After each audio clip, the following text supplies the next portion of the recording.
Leo XIV, Amerikani Robert Prevost, u shfaq në balkonin e Basilikës Shën Pjetri për të drejtuar besimtarëve katolik fjalët e para si pap.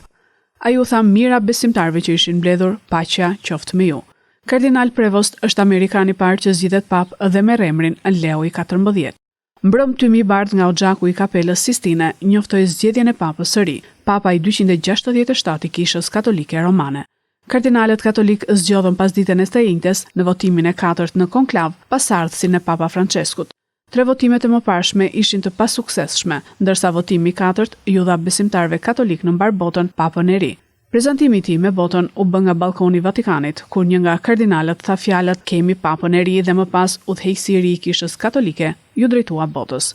Rreth 40.000 besimtarë të mbledhur në sheshin e Shën Pjetrit në Vatikan pan tymin e parë duke dalë nga Oxhaku. Për zgjedhjen e papës së ri kërkohen votat e 2/3 të kardinalëve, apo 89 vota nga 133 kardinal, të cilët u izoluan në Kapelën Sistine që nga dita e mërkurë.